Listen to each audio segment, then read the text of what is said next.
Apa hubungan taktik perang Putin di fase keempat ini dengan akan membuat dunia dalam keadaan depresi? Bagaimana memahami Amerika yang memiliki 80 pangkalan militer di dunia, dan apa strategi Tiongkok mengepung dunia dengan membeli 80 pelabuhan di berbagai negara dunia yang semuanya bisa goncang dengan taktik perang fase keempat yang diubah Putin dari rencana awalnya penaklukan Ukraina menjadi menantang hegemoni dunia. Sahabat, melihat perang Ukraina yang secara berita mulai meredup, kemudian ditutup dengan berita Shanghai dan 23 kota Tiongkok terpapar gelombang 4 virus, di mana di sisa dunia mulai menganggap corona sebagai endemik seperti flu karena obat-obatan dan vaksin produk Big Pharma sudah berhasil kampanye jualannya. Sehingga walau banyak masih ke depannya keterpaparan, obat barang dagangan sudah aman jualannya. Pasar sudah tercipta, supply Big Pharma sudah tersedia. Orang-orang pejabat-pejabat pemerintah di berbagai dunia sudah dipegang semua oleh Big Pharma. Kampanye tak perlu lagi masif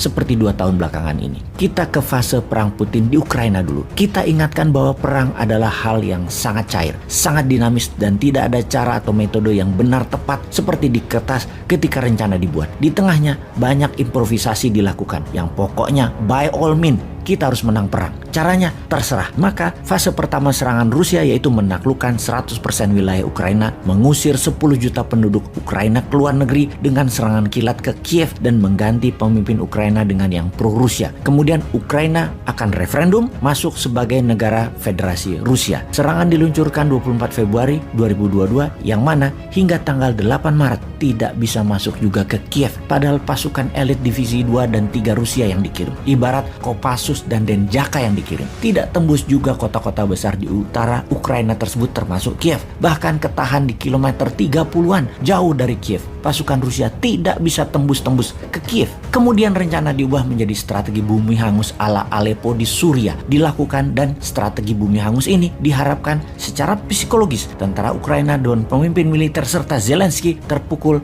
kemudian menyerah. Ternyata hal itu tidak terjadi. Fase 3 pada sekitar 28 Maret seluruh pasukan di utara Ukraina ditarik mundur, difokuskan ke kota-kota besar, kota pertahanan terkuat dari Ukraina di sisi timur Ukraina dan sisi selatan Ukraina. Itu semua diperkuat oleh Rusia. Mereka hanya mempertahankan wilayah yang banyak keturunan Rusianya. Itu aja yang difokuskan. Secara pencapaian militer, Rusia berhasil menaklukkan 20% wilayah Ukraina, dan ini solid win alias kemenangan mutlak. Namun di 80% wilayah Ukraina masih belum banyak kemajuan. Apakah Rusia masih mau maju mengambil seluruh wilayah Ukraina? Ini kita lihat di fase keempat yang di hari ke-60-an mulai dilakukan. Apa taktik perang yang dilakukan di fase keempat ini oleh Putin? Rusia mengepung dan tidak menyerang frontal, namun perlahan. Dia mengistirahatkan tentara utama, dirotasi tentara kedua. Atau kalau kita ilustrasikan, setelah Kopassus masuk, saat ini Kostrad yang masuk. Tidak perlu military agresif, tetapi mempertahankan dengan kepungan. Ala Salahuddin Al-Ayyubi mengepung Yerusalem di Perang Sabil.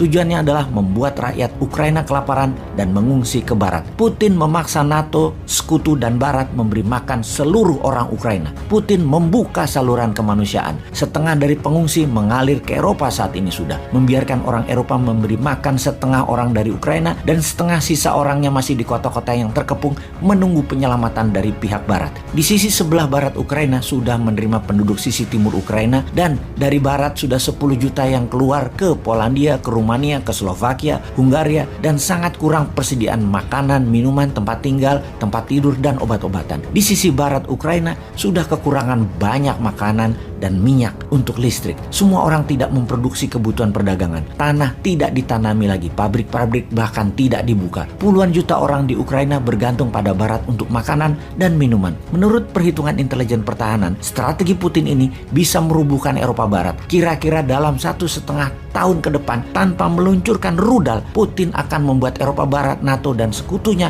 berada dalam kebangkrutan. Di fase keempat ini, strateginya adalah Putin mengepung. Sementara pihak NATO tadinya berpikir Putin gagal di Ukraina. Namun, menaklukkan 20% wilayah bagi pihak Rusia adalah kemenangan. Pihak NATO juga berpendapat semakin panjang perang, Rusia akan merugi. Ternyata ketika strateginya mengepung seperti dilakukan sekarang, di mana pengungsi didorong ke barat, ini adalah taktik perang yang pihak barat tidak pernah bayangkan akan menerima 30 juta manusia pengungsi. Dikasih makannya bagaimana? Tinggalnya di mana? Eropa Timur, negara yang menerima pengungsi, mulai teriak-teriak sekarang kehabisan makanan, yang mana harga-harga makanan dunia dunia itu naik. Pasukan Ukraina yang menanti dengan perang gerilya tidak bisa menyerang karena menerima ribuan orang mengungsi sekarang seakan-akan menjadi tameng. Dalam fase keempat ini membingungkan dunia pastinya. Banyak ahli militer berpendapat bahwa Rusia tidak berani melakukan perang panjang, tetapi kenyataannya adalah sebaliknya. Ini adalah perang panjang yang dimainkan Rusia. Efeknya sekarang yang akan terjadi pada dunia apa? Harga minyak bumi dan gas alam dan kebutuhan pokok dunia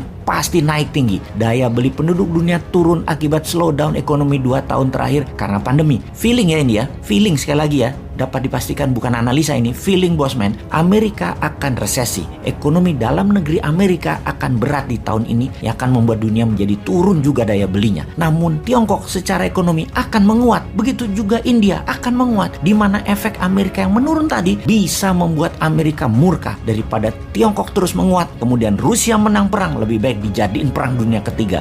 NATO masuk ke Ukraina,